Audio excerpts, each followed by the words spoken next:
All right, imagine that you're at the airport security line. You've got your shoes half off, your belt is already in the bin, you're doing that little anxious shuffle while the TSA agent stares directly into your soul, and you reach for your wallet, but it's not there. It's in the other bag, the one that's already on the conveyor belt rolling away from you like it's got somewhere better to be.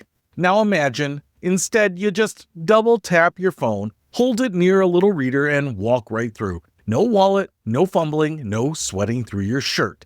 That's not the future. That's right now. Your driver's license can live inside your phone. And today I'm going to walk you through exactly how to set it up, step by step, the slow way for those of us who didn't grow up with a phone surgically attached to our hands. So, the Apple Wallet, that little app on your iPhone that already holds your credit cards and your boarding passes, and that coffee shop punch card that only has one punch on it, it can now hold an official government-issued ID. Your real driver's license, your real state ID, not a screenshot, not a photo in your camera roll, an actual verified, encrypted digital credential that the TSA will accept. But this is the big one. There's a catch, and you need to understand it before you get your hopes up. This is not up to Apple. I know that sounds backwards. You'd think Apple flips a switch and then boom, everyone gets it. No. Every single state runs its own DMV, its own ID database, its own rules. So each state has to individually sign up, pass the legislation, and build the thing on their end, which means whether you can do this depends entirely on where you actually live, not on what phone you're holding. So let's start there. The most important question first. Is your state even in the club? As of right now, here are the states where you can do this today. I'm going to read them, so listen for yours. Arizona, Arkansas, California, Colorado, Georgia, Hawaii, Illinois, Iowa, Maryland, Montana, New Mexico, North Dakota, Ohio, and West Virginia. Plus, Puerto Rico. That's 15 states and a territory. And here's a little personal note. I'm in Illinois, so I'm one of the lucky ones. If you heard your state on the list, congratulations, you can ride along with the rest of this and actually do it. Now, if you didn't hear your state, don't rage quit on me yet, because I've got a backup plan for you at the end that's actually pretty slick. A bunch more states have signed on. Connecticut, Kentucky, Mississippi, Oklahoma, Utah, Virginia. A whole list. They just don't have live data yet. You know how government timelines work. You know how it goes. It moves at the speed of a DMV line, which is to say, terrible. Okay, so let's say you're in a good state. Before you touch anything, let's make sure your phone is actually ready, because there's nothing worse than getting 3 steps in and hitting a wall. Here's your pre-flight checklist. 4 things. 1, you need an iPhone 8 or newer running the latest version of iOS. And if you're in California specifically, you need an iPhone XS or newer. They're a little pickier. So if your phone is old enough to legally rent a car, you're going to have a problem. 2, you need Face ID or Touch ID turned on.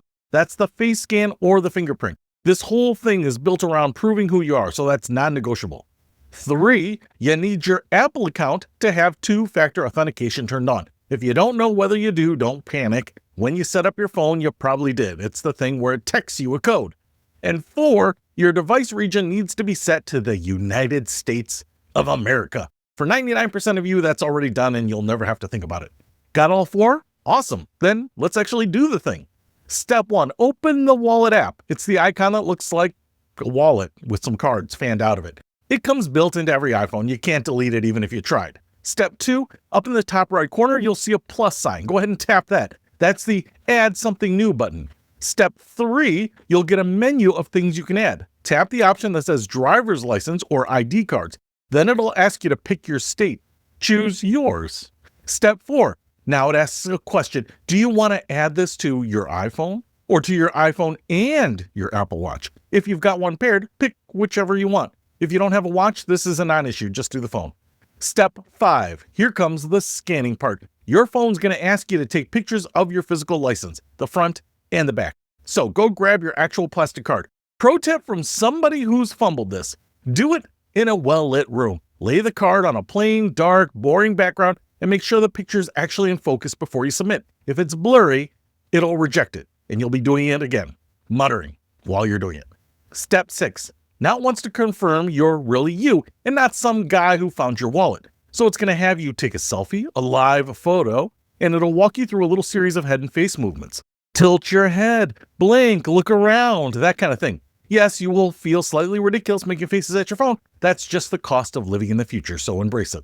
Step 7, the last step, and this is the one nobody warns you about. When you hit submit, and then you wait. Because remember, your state's DMV has to actually review this and verify it on their end. It is not always instant. Sometimes it's a couple of minutes, sometimes it's a day or two, and in some cases, your state might pop up a notification asking for a little extra information. And if that happens, just tap the notification. It'll take you to their website. You follow the prompts, just don't ignore it, and your ID won't sit in limbo forever. That's it. Once it's approved, your license is living in your wallet. So now you've got it. How do you actually use it? Well, it's super simple. When you need to show it, say at a TSA checkpoint, you double-click the side button on your phone. Your face or fingerprint unlocks it.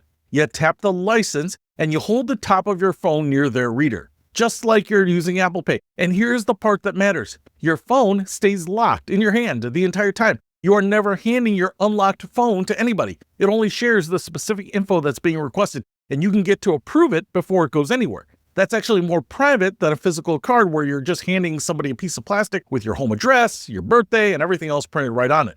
But, and I have to be straight with you here, because this is the thing people get wrong. This does not replace your physical license. Do not leave the house thinking the plastic card is dead to you.